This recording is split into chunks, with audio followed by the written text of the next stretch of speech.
नमस्कार. आजच्या ठळक बातम्यांमध्ये आपले स्वागत आहे. राज्यातील नगरपालिका निवडणुकांचे निकाल, बिनविरोध नगरपंचायत, मतमोजणीची तयारी आणि मोठी पोलीस कारवाई अशा सर्व महत्त्वाच्या बातम्या पाहणार आहोत. राज्यातील 23 नगरपालिका व नगरपंचायतींसाठी मतदान प्रक्रिया पूर्ण. 246 नगरपरिषदा आणि 42 नगरपंचायतींच्या निवडणुकांचा निकाल आज जाहीर होणार आहे. सोलापूर जिल्ह्यातील अनगर नगरपंचायत बिनविरोध. राज्य निवडणूक आयोगाने मान्यता दिली असून जिल्हाधिकारी अनगरची निवडणूक बिनविरोध झाल्याची अधिकृत घोषणा करणार आहेत. भंडारा जिल्ह्यातील तुमसर येथे मतमोजणीची तयारी पूर्ण. तहसील कार्यालयात मतमोजणी होणार असून मतमोजणी केंद्राच्या परिसरात चोख पोलीस बंदोबस्त तैनात करण्यात आला आहे. अंबरनाथ पोलीस ठाण्यात मोठी कारवाई. निवडणूक आचारसंहितेचे उल्लंघन केल्याप्रकरणी 174 जणांविरोधात गुन्हा दाखल करण्यात आला आहे. राज्यातील 23 नगरपालिका आणि नगरपंचायतींसाठी मतदान पूर्ण. 246 नगरपरिषदा आणि 42 नगरपंचायतींच्या निवडणुकांचा आज लागणार निकाल. सोलापूरच्या अनगर नगरपंचायत बिनविरोध घोषित करण्यास आयोगाची मान्यता. राज्य निवडणूक आयोगाचं सोलापूर जिल्हाधिकाऱ्यांना पत्र. जिल्हाधिकारी अनगरची निवडणूक बिनविरोध झाल्याची करणार घोषणा. भंडाऱ्याच्या तुमसरमध्ये मतमोजणीची तयारी पूर्ण. मतमोजणी प्रक्रिया तहसील कार्यालयामध्ये होणार. मतमोजणी केंद्राच्या परिसरातील चोख सुरक्षा व्यवस्था तैनात. अंबरनाथ पोलीस ठाण्यामध्ये 174 जणांविरोधात गुन्हा दाखल. आचारसंहितेचं उल्लंघन केल्याप्रकरणी अंबरनाथ पोलिसांची कारवाई. भिवंडीमधून मतदारांना मतदानावरती प्रभाव टाकण्यासाठी आणल्याचा आरोप. जाकीर मिर्झा, शाकीब, सादिब मेहराज यांची नावं समोर. अमरावतीच्या अंचनगाव सुरजीमधील श्रीनाथ शाळेतील मतदान केंद्रावरील मतपेटीवरून वाद. मतपेटी सलंगवेळी आमचा प्रतिनिधी का नाही असा सवाल केल्यानं युवा स्वाभिमान पार्टीच्या उमेदवाराने सवाल केल्यानं वाद. अजित पवार यांना सोबत घेऊनच जागा वाटपाबाबत चर्चा. महायुती डॅमेज होईल असं काम करणार नाही. महायुतीमध्ये मतभेद आणि मनभेद होणार नाही याची देखील काळजी घेऊ. बावनकुळेकडून स्पष्टीकरण. नांदेडच्या धर्माबादमध्ये मतदानाला गालबोट.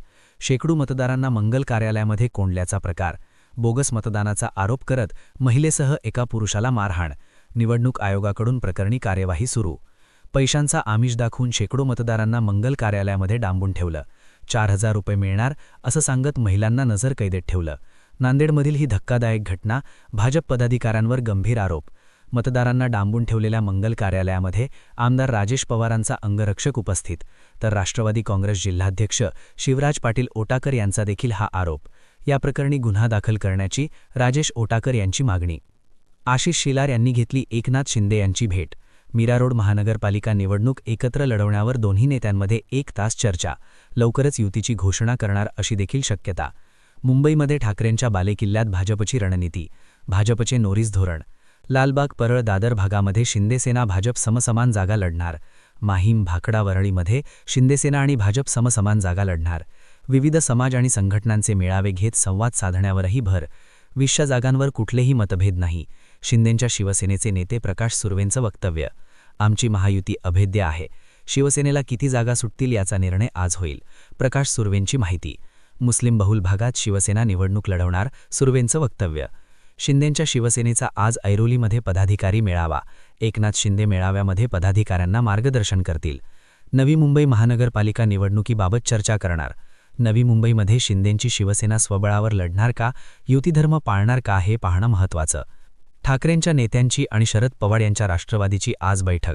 वायबी चव्हाण या ठिकाणी आज दुपारी 12:30 वाजता बैठक.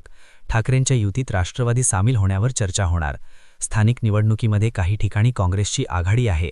हर्षवर्धन सपकाळ यांचीही माहिती. मुंबई महापालिका निवडणूक काँग्रेस स्वबळावर लढणार, सपकाळ यांचं वक्तव्य. नागपूर महापालिका निवडणुकीसाठी आम आदमी पक्षाच्या 10 उमेदवारांची पहिली यादी जाहीर. लोकांच्या मूलभूत मुद्द्यांवरती निवडणूक लढवत असल्याचं आम आदमी पक्षाकडून सांगण्यात आलं. पुणे महापालिका निवडणुकांच्या प्रचारासाठी सभा आणि मैदानांचे दर जाहीर. पुणे पालिकेचा हा मोठा निर्णय. अंजनगाव सुरजीमध्ये आमदार गजानन लवटे यांची प्रतिष्ठा पणाला. गजानन लवटे यांचे पुत्र यश लवटे देखील निवडणुकीच्या रिंगणात.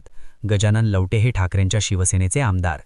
पिंपरी चिंचवड महापालिका निवडणुकीच्या पार्श्वभूमीवर 35 गुन्हेगार तळीपार. सर्वांवर गंभीर स्वरूपाचे गुन्हे दाखल. निवडणुकीत अनुचित प्रकार टाळण्यासाठी पोलिसांची कारवाई.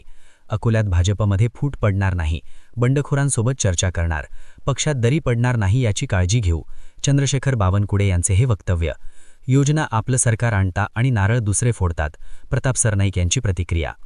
एकनाथ शिंदे काम करतात आणि नारळ दुसरे फोडतात. विरारमधील सभेत बोलताना प्रताप सरनाईक यांचे हे वक्तव्य. माजी आमदार संदीप नाईक यांचा अखेर भाजपमध्ये प्रवेश. भाजप प्रदेश अध्यक्ष रवींद्र चव्हाण यांच्या उपस्थितीत प्रवेश. पक्षप्रवेशाआधी संदीप नाईक यांनी मुख्यमंत्री फडणवीसांची भेट घेतलेली. संदीप नाईक यांनी बेलापूर विधानसभा निवडणूक पवारांच्या राष्ट्रवादीकडून लढवलेली. पिंपरी चिंचवडमध्ये अजित पवार यांच्या राष्ट्रवादीच्या नेत्यांचा भाजपमध्ये प्रवेश. भाजपमध्ये होत असलेल्या प्रवेशासाठी आमदार महेश लांडगे यांनी महत्त्वपूर्ण भूमिका बजावली. शहरात अजित पवार विरुद्ध महेश लांडगे अशी लढाई सुरू असल्याची चर्चा. सोलापुरात काँग्रेस खासदार प्रणिती शिंदेंना धक्का. काँग्रेसचे माजी नगरसेवक विनोद भोसलेंचा भाजपमध्ये प्रवेश. प्रणिती शिंदे यांचे निष्ठावान म्हणून विनोद भोसले यांची ओळख. पालकमंत्री जयकुमार गोरे यांच्या उपस्थितीत भाजपमध्ये प्रवेश. पुणे महापालिकेच्या पार्श्वभूमीवर भाजपमध्ये इनकमिंग सुरू. पुण्यातील एका राजकीय पक्षाचे शहराध्यक्ष देखील भाजपच्या वाटेवर. पुणे शहरातील राष्ट्रवादीचे सरचिटणीस भाजपमध्ये प्रवेश करणार. पुण्यातील 4 ते 5 नगरसेवक भाजपमध्ये प्रवेश करतील. रायगडमधील कॅश बॉम्ब प्रकरणामध्ये सुनील तटकरे यांचा काही संबंध नाही. माजी आमदार अनिकेत तटकरे यांचे हे स्पष्टीकरण. नवी मुंबईच्या वाशीमध्ये शिवसेनेकडून इच्छुक उमेदवारांच्या मुलाखती घेण्यास सुरुवात. खासदार नरेश मस्के यांच्या उपस्थितीत मुलाखती पडल्या पार. मीडियामध्ये आपलं अस्तित्व राहावं यासाठी प्रयत्न सुरू. स्वतःचं महत्त्व वाढवण्यासाठी काही वक्तव्य केली जातात. चंद्रशेखर बावनकुळेची पृथ्वीराज चव्हाण आणि रावतांवरती टीका. पृथ्वीराज चव्हाण यांच्या विरोधात मुंबईमध्ये भाजपचं आंदोलन. पंतप्रधान मोदीबाबत चव्हाणांनी केलेल्या वक्तव्याचा भाजपकडून जोरदार निषेध. पृथ्वीराज चव्हाण यांनी देशाची माफी मागावी. अमित साटम यांचं वक्तव्य. पृथ्वीराज चव्हाण यांना मानसोपचार तज्ज्ञांची गरज. निवडणूक हारल्यानंतर पृथ्वीराज चव्हाणांचं मानसिक संतुलन बिघडलं. अमित साटम यांचीही टीका. उद्धव बाळासाहेब ठाकरे मामू असं ठाकरेंच्या पक्षाचं नवीन नामकरण. ठाकरेंच्या शिवसेनेत मामू नावाच्या माजी महापुराला मातोश्रीवर प्रवेश दिलाय. मंत्री संजय शिरसाट यांची ठाकरे सेनेवर टीका. पाकिस्तान जिंदाबादच्या घोषणा देणाऱ्या राद मामूला उद्धव ठाकरेंनी प्रवेश दिला. उद्धव ठाकरेंकडून मुंबई शहराचा रंग बदलण्याचा प्रयत्न सुरू. मुंबई भाजप अध्यक्ष अमित साटम यांचा उद्धव ठाकरेंवरचा हा निशाणा. भाजपला काही मिळालं नाही की ते हिंदू मुस्लिम करतात. अमित साटम यांच्या विधानावरून यशवंत किल्लेदार यांचे प्रत्युत्तर. ठाकरेंच्या शिवसेनेकडून मतांसाठी मुस्लिम धर्मीयांचे लांगोल चालवणं. तर आता भाजप प्रवक्ते नवनाथ बाने यांचा उद्धव ठाकरेंवरचा हा निशाणा. उद्धव ठाकरे मुंबई शहराचा रंग बदलण्याचा प्रयत्न सुरू. मुंबई भाजप अध्यक्ष अमित साटम यांचा उद्धव ठाकरेंवरचा हा निशाणा. भाजपला नवाब मलिक चालत नाही, पण त्यांना मांडणाऱ्या मतांवरती निवडून आलेल्या मतदारांचा पाठिंबा चालतो. रोहित पवारांचा ट्विट करत भाजप सरकारवर हा निशाणा. पालघर साधू हत्याकांडातील आरोपीच्या कार्यक्रमाला भाजप आमदार उपस्थित. काशीनाथ चौधरी यांच्या कार्यक्रमाला हजित चंद्र भोळे उपस्थित. साधू हत्याकांडामध्ये नाव असल्याने चौधरींचा भाजप प्रवेश रोखलेला. जळगाव जिल्हा शासकीय सोसायटीमधील कर्मचारी भरतीवरती एकनाथ खडसेचा आक्षेप. भरती सरळ सेवा पद्धतीने न करता शासनाने नियुक्त केलेल्या कंपनीच्या माध्यमातून व्हावी. खडसेंची मागणी. भरती रद्द करण्यासाठी सहकार न्यायालयामध्ये दावा दाखल करणार अशी देखील माहिती. नवी मुंबई विमानतळाच्या नामांतरासाठी मागणीसाठी पुकारलेल्या पदयात्रा आंदोलन तात्पुरतं स्थगित. पुढची धडक मंत्रालयावर देणार, खासदार सुरेश म्हात्रेचा इशारा. नवी मुंबई विमानतळाला स्वर्गीय दिबा पाटलांचं नाव द्यावं अशी मागणी. अमरावतीतल्या अजितदादांच्या राष्ट्रवादीचे आमदार संजय खोडके यांच्या वाहनाला कारने उडवलं. तर अपघातामध्ये खोडकेंच्या पायाला आणि मणक्याला मार लागल्याची माहिती. रेम्स हॉस्पिटलमध्ये उपचार सुरू. बोगस मतदारांवरून रोहित पवारांचा भाजप आणि निवडणूक आयोगावर निशाणा. लोकशाहीचं वस्त्रहरण होत असताना निवडणूक आयोग मात्र धृतराष्ट्राप्रमाणे डोळ्याला पट्टी बांधून शांत असल्याची टीका. यासह निवडणुका घेण्याचा फारस न करता थेट बोली लावूनच भाजपच्या नगरसेवकांना विजयी घोषित करावं असा टोला. ईडीकडून ड्रीम11 फॅन्टसी ॲपचे फाउंडर भावेश सेठ आणि हर्ष घैन यांच्या कार्यालयावर छापा. 2434 करोडच्या कथित घोटाळ्या प्रकरणामध्ये छापेमारी. पुण्याच्या भोर तालुक्यातील वडगाव डाळ गावातल्या 37 घरकुलांचं लोकार्पण. पुणे जिल्हा परिषदेचे सीईओ गजानन पाटलांच्या हस्ते लोकार्पण. नाशिकमधल्या येवला तालुक्यातील आडगाव चौथामध्ये अज्ञातांकडून चाऱ्याला आग. शेतकऱ्यांचे मोठे नुकसान. अज्ञात व्यक्तीविरोधात पोलीस ठाण्यामध्ये तक्रार दाखल.